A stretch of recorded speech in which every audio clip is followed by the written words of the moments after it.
Hey guys, it's George Diamond Yard Sports Cards coming back at you with another video. It's been quite a while since I did a video. Last video I did, I think, was a Jackie Robinson video.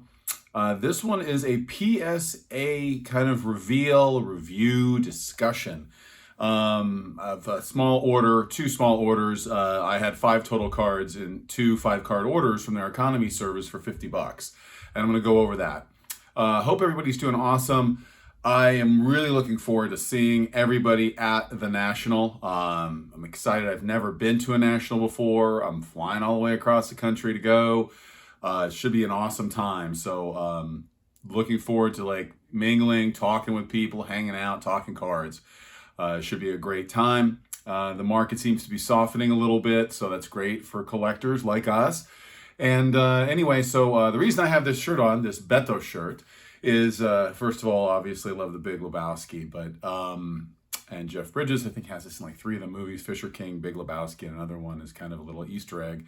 But Beto was the first PCL MVP, and he was led his team to the World Series, Japanese World Series, the first Japanese World Series. So anyway, I'm going to go over these cards right now and talk about PSA a little bit. I know there's been a lot of issues with PSA, people's submissions coming back with a lot of questionable results. I am in the same boat, and so let's talk about that. Here we go. Hope everybody's doing great. So we submitted some cards to PSA on a 5-card service, 2 different orders. First card, Cardinal Larry Fitzgerald, 2004 Fleer Inscribed rookie card, numbered to 750. I thought this card, we try to pick, what grades we're going to get. We don't submit stuff we think is garbage. And, I knew this card would probably get a 9 or a 10.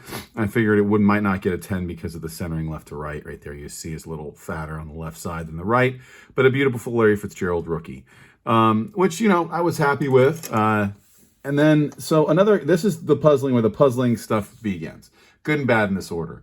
This was a beautiful Pete Rose, 1970 Pete Rose. Now, it's off on the back, but typically PSA will not ding you too much for this, at least in the past. I've seen Thurman Munson, 72 Thurman Munsons with the back looking like this, getting PSA 10s. I'm not kidding.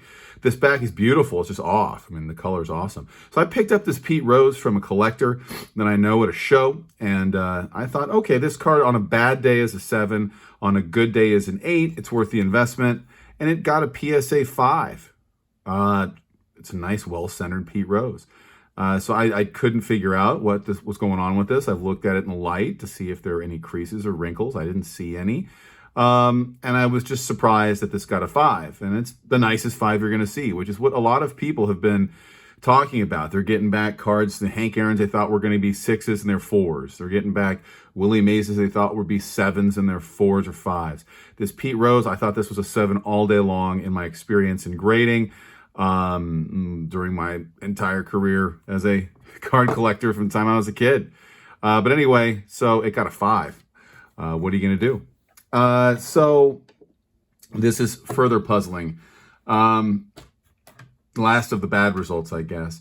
I had this is not part of the submission. I picked up a 70 Topps Wilt, and I really enjoyed this card. So a while ago, I picked up a raw one. And the raw one was in better condition than this. This is a nice one. I love that just the stats on here are just obscene. It's Wilt, so you get those ridiculous stats and the averages and everything on this large card. This is 1970 Wilt. And so I wanted to upgrade from a 3, so I bought a raw one, and this is back before, everything stopped. And I submitted it to PSA. Now, I matched the new one to this one. They measured appropriately. I even have a measuring tape that I use, stretch it out like a sewing measuring tape to measure the cards. And the Wilt that I submitted, the 70 Wilt, measured. And so I sent it in as part of this order. And it came back from PSA minimum size requirement. Minimum size requirement. And so as a result of that, when I got it back, I looked at it again. Maybe I messed up. I measured it again, and it measured again. I put it back up against this card, which it matched up with perfectly. And 4 other cards that we were going to submit on an submission to SGC. And you will see that submission in an upcoming video. Really good submission from SGC.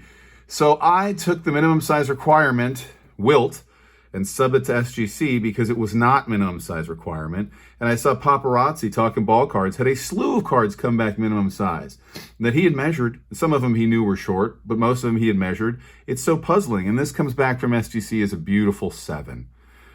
This is just a fantastic Wilt card. It's a 7 all day. I mean, again, I've measured it. I don't see why it would be minimum size requirement. Anyway, it was a beautiful card. I thought it was a 7 all day, and SGC did give it a 7. So I was really happy with that one. So let's replace Pete right here.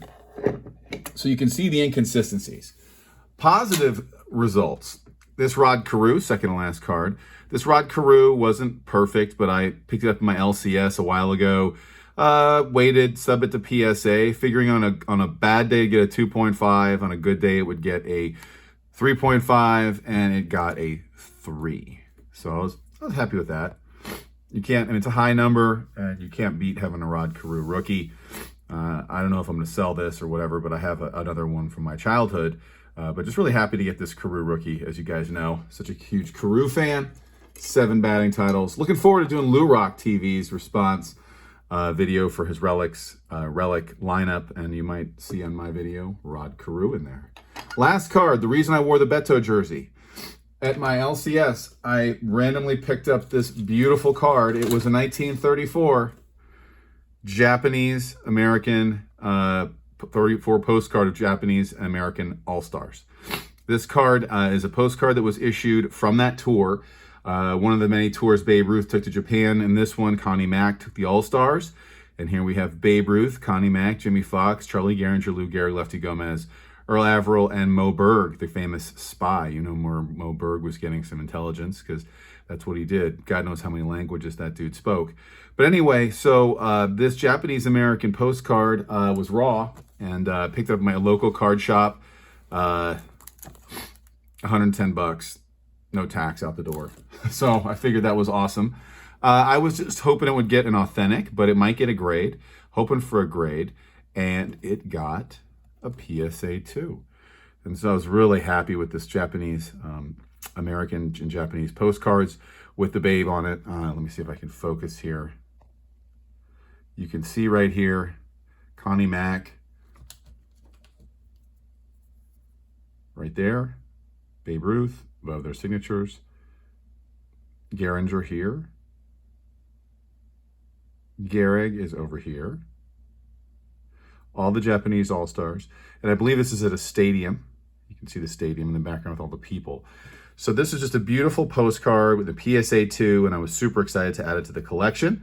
Shout out to John Mangini and JP Wisco, collectors of Japanese baseball items.